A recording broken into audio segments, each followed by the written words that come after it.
బట్టతలతో బాధపడుతున్నారా? ఆధునితనమైన పద్ధతిలో hair transplantation చేయబడును. Face clinic, Hyderabad. నమస్తే, నేను విజయ్. 2014లో ఏపీ ఎన్నికల ముఖ చిత్రం ఏ విధంగా ఉందో తిరిగి అలాంటి పరిస్థితులు ఇప్పుడు కనిపించబోతున్నాయా? ఎన్డీఏ కూటమిలోకి టీడీపీ, జనసేన వచ్చేసాయా? ఇప్పుడు 3 పార్టీలు వైసీపీపై పోరాటానికి దిగబడుతున్నాయా? ముఖ్యంగా రాబోయేటువంటి ఎన్నికల్లో ఈ కూటమి ఎన్ని స్థానాలను కైవసం చేసుకోబోతుంది? సో వైసీపీకి ఎలాంటి పోటీ ఇస్తుంది? దీనిపై విశ్లేషణ చేయడానికి మనతో పాటు Suman TV news chief editor Keshav గారు మనతో పాటు ఉన్నారు. నమస్తే కేశవ్ గారు. సో 2014 సీన్ రిపీట్ అవుతున్నట్టుగా మనం చెప్పుకోవచ్చు. ఆల్మోస్ట్ పొత్తు కూడా కన్ఫర్మ్ అయింది. అయితే ఎక్కడ ఎవరెవరు పోటీ చేయబోతున్నారు, ఏ స్థానాల్లో ఏ పార్టీ ఉండబోతుంది అనేది కూడా ఒక క్లారిటీ కూడా మరి కాసేపట్లో రాబోతుంది. సో ఈ 3 పార్టీలు కలవడం ద్వారా నిజంగానే వైసీపీ మీద పోరాటం చేయడానికి బీజేపీ సన్నద్ధమైంది అనుకోవచ్చా? తెలుగుదేశం పార్టీ, జనసేనతో కలిసి అంటే బీజేపీ పొత్తులోకి రావడం, అలానే సీట్ల సర్దుబాటు, సీట్ల నంబర్ విషయంలో కూడా క్లారిటీ వచ్చేసింది. కానీ ఎవరెవరు ఎక్కడెక్కడ పోటీ చేస్తారనేటువంటి ఒక్క విషయమే పెండింగ్లో ఉంది. బహుశా 3 పార్టీల నాయకులు ఇవాళ సాయంత్రం లోపు దానికి సంబంధించి ఒక ప్రకటన వెలువరిస్తారు. ఇంకోటి ఏంటంటే ఎన్డీఏ సమావేశం 14వ తారీఖున ఉంది. ఎన్డీఏ కూటమి పక్షాల సమావేశం. దానికి తెలుగుదేశం పార్టీకి కూడా ఇవాళ ఆహ్వానం వచ్చింది. అంటే చంద్రబాబు నాయుడు, అమిత్ షా భేటీ జరిగిన ఒక అరగంటలోనే తెలుగుదేశం పార్టీకి అఫీషియల్గా కూటమిలోకి వెళ్ళిపోయారు. కాబట్టి కూటమిలోకి వెళ్ళడం అనే దానికి చర్చే లేదు.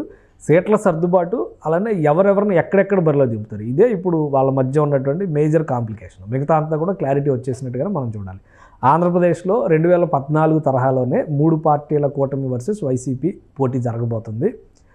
గత ఎన్నికలకి ఇప్పుడు ఎన్నికలకి డిఫరెన్స్ ఏంటంటే అప్పుడు తెలుగుదేశం ఆధ్వర్యంలో జరిగినటువంటి కూటమిగా మనం చూసాం. ఇప్పుడు బీజేపీ ఆధ్వర్యంలో జరగబోయేటువంటి కూటమిగా, అంటే బీజేపీయే పెద్ద పాత్ర పోషిస్తుంది. ఎన్డీఏ కూటమిగా దీన్ని గుర్తించాల్సినటువంటి పరిస్థితి, ఫోకస్ ఎక్కువగా ఉండే ఛాన్స్.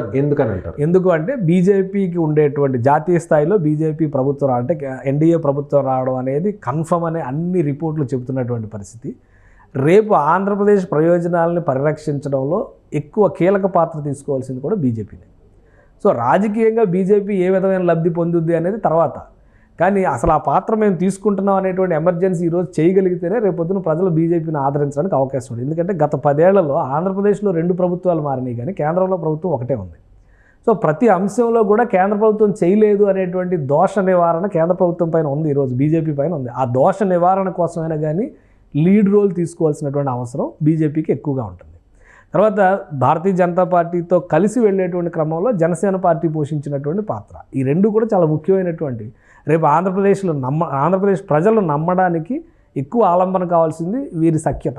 అది లేనప్పుడు ఏంటంటే మళ్ళీ పాత సమస్యలే కొత్త రూపంలో కనిపించేటువంటి అవకాశం ఉంటుంది. ఇప్పుడు వైఎస్ఆర్సీపీ పొత్తు కన్ఫర్మ్ అయిన వెంటనే చేసినటువంటి మొదటి ఆరోపణ ఏంటి? 2014 పొత్తుకి 2024 పొత్తుకి తేడా ఏంటి చెప్పండి అని అడుగుతున్నారు. సో అది చెప్పాల్సిన బాధ్యత ఎవరి మీద ఉంది? తెలుగుదేశం పార్టీ చెప్పినా కానీ గత ప్రభుత్వం నుంచి ఎందుకు బయటకు వచ్చారో మీరు చెప్పండి అంటే తెలుగుదేశం పార్టీ మళ్ళీ సంజాయిషి ఇచ్చుకునే స్థితిలోకి వెళ్ళేటువంటి ప్రమాదం ఉంటుంది. అందుకని బీజేపీ ఆ లీడ్ తీసుకోవాల్సినటువంటి అవసరం ఖచ్చితంగా ఆంధ్రప్రదేశ్ రాజకీయాల్లో ఉంటుంది. అందుకే 14వ తేదీ సమావేశానికి కూడా ఇన్విటేషన్ ఇచ్చేశారు.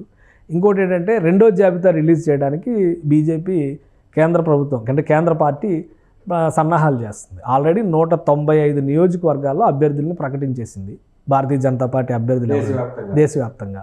ఇప్పుడు 2వ లిస్ట్ రిలీజ్ చేయబోతున్నారు. 2వ లిస్టులో కూడా దాదాపు 150 నుంచి 170 సీట్లకు సంబంధించి ఒక క్లారిటీ ఇచ్చేయబోతున్నారు అనేది చెప్తున్నారు. ఈ 2వ లిస్టులోనే ఆంధ్రప్రదేశ్లో పోటీ చేయబోయేటువంటి నియోజకవర్గాల జాబితా కూడా ఉంటుంది. అంటే హార్డ్లీ ఇంకొక 4-5 రోజుల్లో అభ్యర్థులు ఎవరు, ఏ నియోజకవర్గాల్లో బీజేపీ పోటీ చేయబోతుంది అంటే మిగిలిన క్లారిటీ వచ్చేస్తుంది కదా ఆటోమేటిక్గా. ఇప్పుడు బీజేపీ ఒకటే నంబర్ విషయంలో ఒక కన్ఫర్మ్డ్ నంబర్ ఉంది.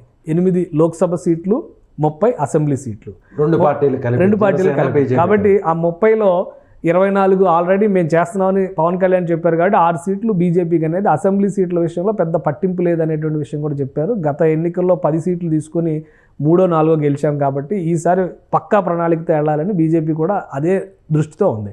సో లోక్సభ సీట్ల విషయంలో జనసేన ఆల్రెడీ 3 సీట్లు అనేటువంటి మాట అంటున్నారు. కాబట్టి బీజేపీకి 5 సీట్లు అని ఒక లెక్క కనిపిస్తుంది. ఒకవేళ బీజేపీ 5 సీట్లలో పోటీ చేస్తే అడిషనల్గా ఒక రాజ్యసభ సీటు ఇవ్వడానికి కూడా టీడీపీ సిద్ధంగా ఉంది.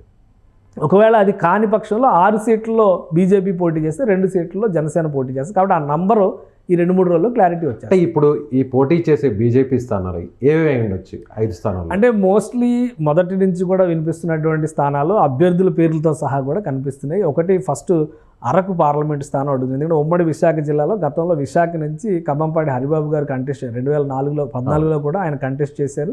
ఆయన సీటు కింద దాన్ని కన్సిడర్ చేసేటువంటి పరిస్థితి. అయితే ఈసారి తెలుగుదేశం పార్టీ అది తమ సీటుగా ఎక్కువగా ప్రొజెక్ట్ చేసినటువంటి పరిస్థితి ఉంది కాబట్టి అరకు సీటుని, అనకాపల్లి సీటుని ప్రపోజల్లో పెట్టారు. అనకాపల్లి సీటు జనసేనకి వెళ్తే అరకు పార్లమెంట్ సీటు బీజేపీ తీసుకుంటుంది. ఆల్రెడీ కొత్తపల్లి గీత అంతకు ముందర అక్కడ ఎంపీగా కంటెస్ట్ చేసి గెలిచారు కాబట్టి వైసీపీ తరఫున గెలిచారు, తర్వాత పార్టీ మారారు కాబట్టి ఇప్పుడు ఆమె కేంద్ర ప్రభుత్వంతో ఉన్నటువంటి సఖ్యత కావచ్చు, కేంద్రంలో ఉన్న పెద్దలతో ఉన్నటువంటి సఖ్యత ఆమె ఆ సీటు తీసుకోవచ్చు అనేటువంటి చర్చ నడుస్తుంది. తర్వాత చూస్తే కనుక రాజమండ్రి సీటు పైన ఎక్కువ డిస్కషన్ జరిగింది. రాజమండ్రి సీటు ఇవ్వడానికి టీడీపీ కూడా క్లియరెన్స్ ఇచ్చినటువంటి పరిస్థితి. పురంధేశ్వరి గారి పేరు వినిపిస్తుంది, సోము వీర్రాజు గారి పేరు కూడా వినిపిస్తుంది. అయితే లెక్కల ప్రకారం చూస్తే పురంధరేశ్వరి గారికి అక్కడ ఎక్కువ స్కోప్ ఉంది. ఆమెకి అక్కడ ఫ్యామిలీ రిలేషన్స్ ఉన్నటువంటి పరిస్థితి కూడా ఉంది. అక్కడ 2 సీట్లు కూడా అంటే రాజమండ్రి అర్బన్, రాజమండ్రి రూరల్ కూడా తెలుగుదేశం పార్టీకి పట్టున్నటువంటి సీట్లు ప్లస్ సిట్టింగ్ సీట్లు. సో అసెంబ్లీ సీట్లలో ఆ రాజమండ్రి అర్బన్ మినహాయించవచ్చు అనేటువంటి ఇది ఉంది. అది ఎంతవరకు ఉంటుంది అనేది క్లారిటీ వస్తుంది. కానీ పురంధేశ్వరి గారి పోటీ మాత్రం కన్ఫర్మ్. సోము వీర్రాజు గారు అసెంబ్లీకి వెళ్ళొచ్చు అనేటువంటి చర్చ కూడా నడుస్తుంది. సో ఆ 2 అక్కడ చూస్తే కనుక మనకు 3 సీట్లు క్లారిటీ వస్తుంది. ఇంకొకటి నరసాపురం సీటు విషయంలో రఘురామకృష్ణరాజు గారు పార్టీ ఏదైనా టికెట్ నాదే అనేటువంటి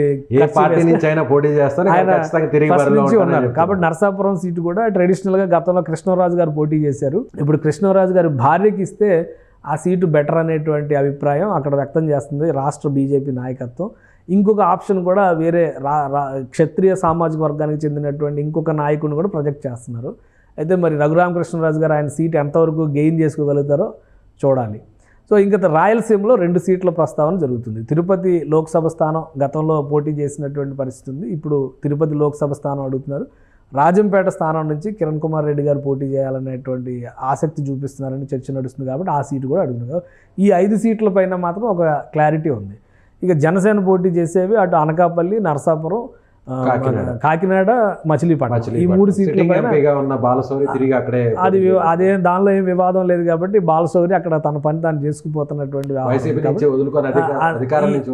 కాబట్టి ఎంపీ సీట్ల విషయంలో ఈ క్లారిటీ వచ్చేసింది. 14వ తేదీన ఎన్డీఏ నిర్వహించబోయేటువంటి సమావేశం కీలకమైనటువంటి సమావేశం.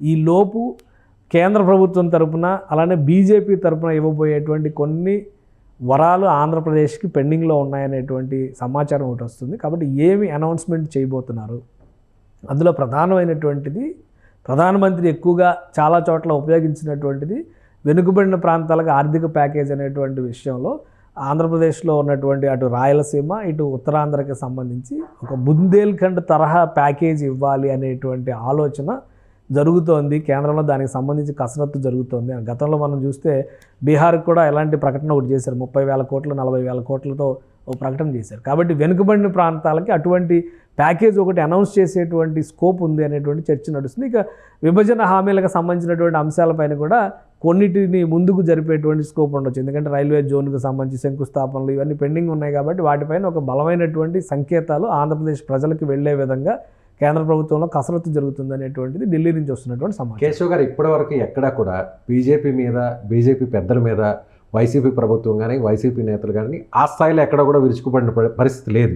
కానీ ఇక మీదట అలాంటి విమర్శలు చూస్తాం మనం. ఇప్పుడు ఖచ్చితంగా ఇప్పుడు టార్గెట్ చేయాలంటే తప్పదు కాబట్టి బీజేపీని వీక్ చేయాలన్నా కానీ అంటే ఎన్డీఏ కూటమిని వీక్ చేసేటువంటి వ్యూహాన్ని వైసీపీ అమలు చేయక తప్పని పరిస్థితి ఉంటుంది. కొంత డెలికేట్ సిచ్యుయేషన్ ఉంటుంది. విమర్శలు చేసేటప్పుడు కూడా ఆచితూచి చేయాల్సినటువంటి పరిస్థితి ఉంటుంది. ఎందుకంటే భవిష్యత్తు కూడా దృష్టిలో ఉంచుకొని చేయాల్సినటువంటి అంశాలు అందులో ఎక్కువ ఉంటాయి కాబట్టి. అయితే ఒకటి, జగన్మోహన్ రెడ్డి గారు ఆల్రెడీ ఒక పక్కా వ్యూహంతో అడుగులేస్తున్నారు. ఒంటరి పోరాటం అయినా కానీ ఆయన తెలుసు ఆయన ఒంటరి అడుగు వేయాల్సినటువంటి అవసరం ఉంటుందని. అందుకని ఒక క్లారిటీతో ఉన్నారు. పొత్తుల్లో వెళ్తామని ఏ రోజు చెప్పలేదు, పొత్తుల గురించి ఏ రోజు ప్రయత్నాలు చేయలేదు. ఏదైనా ఉంటే కూడా లోపాయికారి ఒప్పందాలుగా నడిచినవి తప్పితే బహిరంగమైనటువంటి పొత్తులు అయితే ఎక్కడా లేవు. సో అదే వ్యూహాన్ని ఇప్పుడు కూడా అమలు చేస్తారు. అందుకని ఇమీడియట్గా ఉత్తరాంధ్ర సమన్వయం ఆయన రాష్ట్రాన్ని 3 భాగాలుగా 4 భాగాలుగా ఆయన విభజించుకున్నారు. సో దాని ప్రకారం ఆయన ఒక రూట్ మ్యాప్ వేసుకుంటూ వెళ్తున్నారు. ఉత్తరాంధ్రలో 34 సీట్లు మెజారిటీ సీట్లు అక్కడ గెలవాలి. రాయలసీమలో 52 సీట్లు, దానిలో మెజారిటీ సీట్లు గెలవాలి. అలానే గోదావరి జిల్లాల్లో 34 సీట్లు ఉన్నాయి, వాటిని ఏ విధంగా ఆపరేట్ చేయాలి. కృష్ణా గుంటూరు జిల్లాల్లో 34 సీట్లు ఉన్నాయి, వీటిని ఏ విధంగా ఆపరేట్ చేయాలి. కాబట్టి ఎక్కడికక్కడ ఆయన విభజించినటువంటి మెకానిజం అమలు చేసుకుంటూ వెళ్తున్నారు. సో ఏ విధంగా ఈ తాకిడిని తట్టుకుంటారు, 3 పార్టీలను తట్టుకుని ఏ విధంగా ముందుకు వెళ్తారు. జగన్మోహన్ రెడ్డి గారికి తెలుసు 2014లో కూడా 3 పార్టీలు కలిసి రాకపోతే అధికారం తనదే అని చాలా సందర్భాల్లో ఆయన ప్రకటించున్నాడు. కాబట్టి 3 పార్టీలు కలిస్తే ఖచ్చితంగా మళ్ళీ ఎదురు దెబ్బ తగిలేటువంటి అవకాశం ఉంటుంది. కాబట్టి పక్కా ప్రణాళికతో దాన్ని ఎదుర్కోవడానికి ముందుకెళ్తారు. అలానే బీజేపీ పెద్దలని సమన్వయం చేసుకునే దానికంటే కూడా రాష్ట్రంలో ఉన్నటువంటి రాజకీయాలపైన ఆయన ఎక్కువ ఫోకస్ చేస్తున్నారు. కాబట్టి రాష్ట్రంలో బరిలో దిగుతున్నటువంటి నాయకులపైన అయితే బలమైనటువంటి ఎదురుదాడి వైసీపీ నుంచి ఉండేటువంటి అవకాశం చాలా స్పష్టంగా కనిపిస్తుంది. అంటే జగన్మోహన్ రెడ్డి నేరుగా ఆయన వ్యాఖ్యానాలు చేయకపోయినా కూడా ఆ తర్వాత స్థాయిలో ఉండేటువంటి నాయకులు విమర్శలు చేసే అవకాశం ఉందంటారు బీజేపీ. రెండు అంశాలు ఉన్నాయి అందులో. ఒకటి ఆయన మొదటి నుంచి చెప్తున్నటువంటి మాట క్లాస్ వారు క్యాస్ట్ వార్ అనేటువంటి ఈక్వేషన్ తీసుకొచ్చారు. సో దానికి తగ్గట్టుగా మళ్ళీ దత్తపుత్రుడు, చెల్లెమ్మ, వదినమ్మ ఇట్లాంటి ఈక్వేషన్స్ అన్నీ పెట్టుకున్నారు. సేమ్ ఆ దాడి కొనసాగుతుంది. రాష్ట్ర నాయకత్వం మీద జరిగినటువంటి దాడి అదే దాడి కొనసాగుతుంది.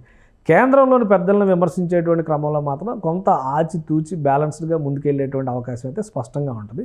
కానీ కేంద్ర ప్రభుత్వం బహిరంగంగా, కేంద్ర ప్రభుత్వంలో ఉన్నటువంటి పార్టీ బహిరంగంగా పొత్తులో ఉన్నామని ప్రకటన చేసిన తర్వాత ఏ విధంగా తమ వ్యూహం మారుస్తారనేది బీజేపీ కూడా వైసీపీ మీద ఎలాంటి వ్యాఖ్యలు చేస్తుందో కూడా చూడాల్సినటువంటి అవసరం ఉంది. ఎందుకంటే ఇంతకాలం బీజేపీ మౌనం అనేది వైసీపీకి కలిసి వచ్చింది అని రాష్ట్ర ప్రజానీకం కూడా భావించారు. కేంద్ర ప్రభుత్వం ఇచ్చేటువంటి నివేదికల్లో ఆంధ్రప్రదేశ్కి వచ్చేటువంటి ప్లస్ పాయింట్స్ని ఎక్కువగా ఫోకస్ చేస్తూ కేంద్ర ప్రభుత్వం మా విధానాలను సమర్థిస్తుంది అనేటువంటి ప్రొజెక్షన్ వైసీపీ నాయకత్వం చేసింది. సో ఈ రెండింటిని ఏ విధంగా సమన్వయం చేస్తూ ఈ రెండింటిలో ఏ విధంగా ప్రజలను కన్విన్స్ చేసుకుంటారనేది ఇక్కడ ఆసక్తికరమైనటువంటి అంశం. ఎన్డీఏ వర్సెస్ వైసీపీ ఈక్వేషన్ అయితే క్లియర్.